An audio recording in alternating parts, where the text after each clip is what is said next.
ഇത് നല്ല ടേസ്റ്റി ആയിട്ട് ചെയ്തെടുക്കുന്ന ടൊമാറ്റോ ചട്നിയുടെ റെസിപ്പിയാണിത്. ഇപ്പോൾ പല പല വിധത്തിൽ ടൊമാറ്റോ ചട്നീസ് ചെയ്തെടുക്കാറുണ്ട്. ഞാൻ മുന്നേ അപ്ലോഡ് ചെയ്തിട്ടുണ്ട്. അതിൽ നിന്ന് വ്യത്യസ്തമായിട്ട് ചെയ്തെടുക്കുന്ന ഒരു ടൊമാറ്റോ ചട്നിയുടെ റെസിപ്പിയാണിത്. ദോശയ്ക്കും ഇഡലിക്കും മസാല ദോശയ്ക്കും ഒക്കെ പറ്റിയ നല്ലൊരു ചട്നി റെസിപ്പിയാണിത്. അളവൊക്കെ ഞാനിവിടെ കൃത്യമായിട്ട് പറഞ്ഞു തരുന്നുമുണ്ട്. ഇനി ഇതെങ്ങനെയാണ് ചെയ്തെടുക്കുന്നതെന്ന് നോക്കാം. ഞാനൊരു കടായി ചൂടാക്കാൻ വെച്ചിട്ടുണ്ട്. വളരെ കുറച്ച് എണ്ണ ഒഴിച്ചിട്ടുണ്ട്. ഏതെണ്ണ വേണേലും ഒഴിക്കാം, സൺഫ്ലവറോ വെളിച്ചെണ്ണയോ എന്ത് വേണേലും ഒഴിക്കാം.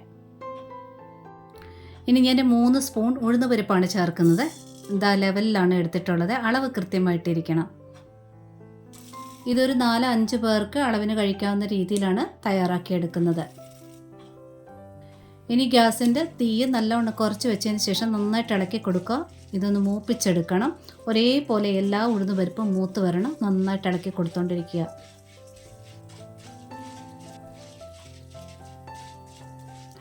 ഇതാ കണ്ടില്ലേ, പരിപ്പൊക്കെ ഒരേപോലെ മൂത്ത് വരണം. ഇതുപോലെ.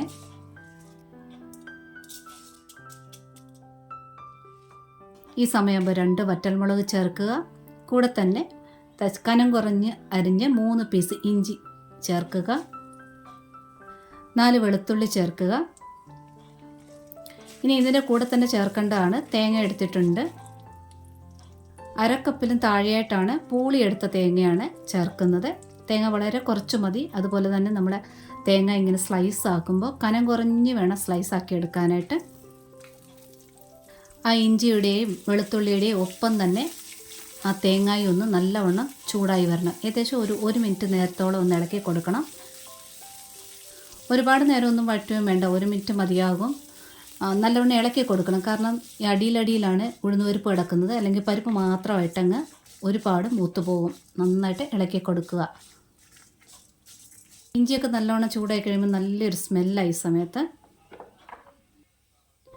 ഇനി ഒരു മീഡിയം സൈസ് സവാള ഒരെണ്ണമാണ് ചേർത്തിട്ടുള്ളത്. കൂടെ തന്നെ ഒരു 7-8 കറിവേപ്പിലൂടെ ചേർത്തിട്ടുണ്ട്. സവാള വളരെ കനം കുറഞ്ഞ് അരിയാനായിട്ട് നോക്കുക. പെട്ടെന്ന് വഴന്ന് കിട്ടാൻ വേണ്ടിയാണ്. ഒരുപാടൊന്നും വഴറ്റാൻ വേണ്ട. സവാളയൊന്ന് വാടി കിട്ടിയാൽ മതി. സവാളയുടെ ആ പർപ്പിൾ കളറ് നല്ലവണ്ണം ചൂടായി ഒന്ന് വാടി കഴിയുമ്പോഴത്തേന് കളറൊന്ന് കുറയും. അത്രയും മാത്രം വഴറ്റിയാൽ മതി.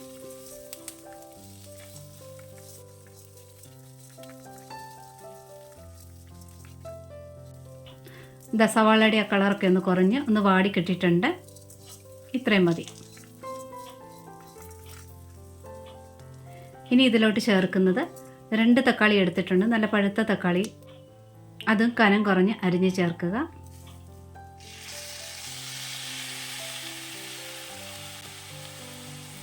തക്കാളിയോടൊപ്പം തന്നെ ചേർക്കേണ്ടത് മുളക് പൊടിയാണ്. ഞാനിവിടെ കാശ്മീരി മുളക് പൊടിയാണ് എടുത്തിട്ടുള്ളത്. ദാ ഈ ഒരു അളവിലെടുത്തിട്ടുണ്ട്. അതുകൂടി ചേർക്കുക. നല്ല എരിവ് വേണ്ടിയവർ വറ്റൽമുളക് ചേർക്കുന്ന സമയത്ത് 2 എണ്ണം കൂടെ കൂടുതൽ ചേർത്താൽ മതി. കൂടെ തന്നെ കുറച്ച് ഉപ്പൂടെ ചേർത്തിട്ടുണ്ട്. തക്കാളി ഒന്ന് പെട്ടെന്ന് വഴന്ന് കിട്ടും. ഒരുപാടിട്ട് വഴറ്റുകയും വേണ്ട, ഒന്ന് വാടി കിട്ടിയാൽ മാത്രം മതി. ഇനി ഒരിടത്ത് നിന്നുകൊണ്ട് ഇങ്ങനെ ഇളക്കിക്കൊണ്ട് നിൽക്കേണ്ട ആവശ്യമൊന്നുമില്ല. ഉപ്പ് ചേർത്ത കാരണം തക്കാളി പെട്ടെന്ന് വാടി കിട്ടിക്കോളും. ഇതുപോലെ ഒന്ന് നല്ലവണ്ണം മിക്സ് ചെയ്തതിന് ശേഷം തട്ടിപ്പൊത്തി ഒന്ന് മൂടി വെച്ചാൽ മതി. ഏകദേശം 1 മിനിറ്റിനുള്ളിൽ നല്ലവണ്ണം വാടി കിട്ടിക്കോളും. കൂടെ തന്നെ ആ മുളക് പൊടിയുടെ പച്ച ടേസ്റ്റ് ഒന്ന് മാറിക്കോളും. അപ്പോൾ തക്കാളിയുടെ കൂടെ തന്നെ മുളക് പൊടിയും ചേർക്കുക. തീയെ നല്ലവണ്ണം കുറച്ചിട്ട് വേണം മൂടി വയ്ക്കാനായിട്ട്. ഏകദേശമൊക്കെ 1 മിനിറ്റ് ആയിട്ടേ ഉള്ളൂ. പാകത്തിന് തക്കാളി വഴന്ന് വന്നിട്ടുണ്ട്. ഒരുപാട് കുഴയേണ്ട ആവശ്യമില്ല. ഇനി ഇതിൽ ചേർക്കേണ്ടത് മല്ലിയിലയാണ് ചേർക്കേണ്ടത്. മല്ലിയില തീരെ ഇഷ്ടമില്ലെന്നുണ്ടെങ്കിൽ മാത്രം സ്കിപ്പ് ചെയ്യുക. മല്ലിയില ചേർക്കുവാണെങ്കിൽ നമ്മുടെ റെസ്റ്റോറൻറ്റ് സ്റ്റൈലിലുള്ള ചട്നിയുടെ ടേസ്റ്റ് തന്നെ ഇതിന് കിട്ടും. മല്ലിയില ചേർത്ത് വഴറ്റൊന്നും വേണ്ട. ആ ചൂടോടുകൂടി തന്നെ നല്ലവണ്ണം ഒന്ന് ഇളക്കിയെടുത്താൽ മതി. ഇതാ ഇതുപോലൊന്ന് വാടി വന്നിട്ടുണ്ട്. അത്രയും മാത്രം മതി. ഗ്യാസ് ഓഫ് ചെയ്തിട്ട് ഇതിനെ ആറാൻ വേണ്ടി ഒന്ന് മാറ്റി വയ്ക്കുക. അല്പം ഒന്ന് ചൂടാറട്ടെ. ഇത് അരച്ചെടുക്കുന്നതിനകത്തും 1-2 കാര്യങ്ങൾ ശ്രദ്ധിക്കാനുമുണ്ട്.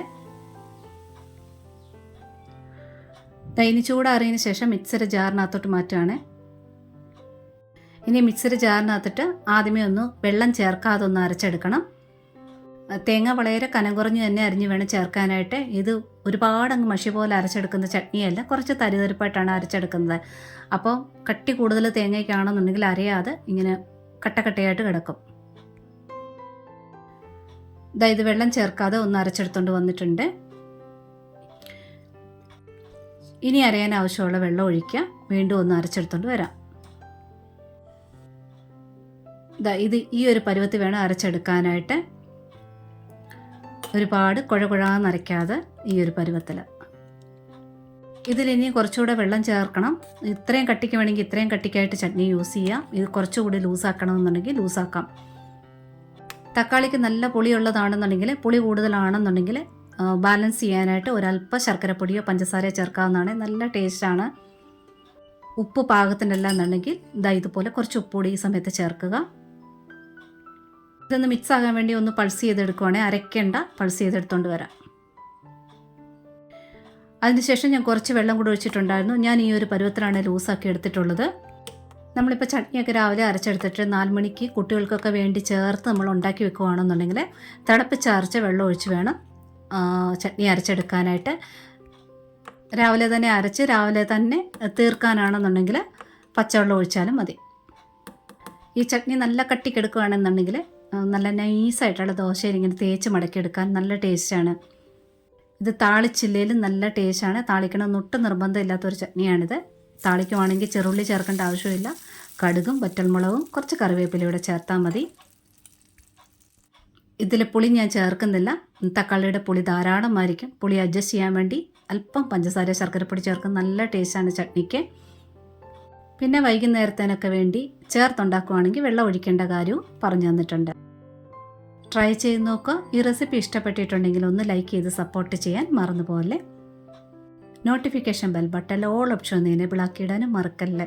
സബ്സ്ക്രൈബ് ചെയ്യാതെ കാണുന്നവരുണ്ടെങ്കിൽ ഒന്ന് സബ്സ്ക്രൈബ് കൂടെ ചെയ്തേക്കണേ. ഒരുപാട് സ്നേഹത്തോടെ താങ്ക്സ് ഫോർ വാച്ചിങ്.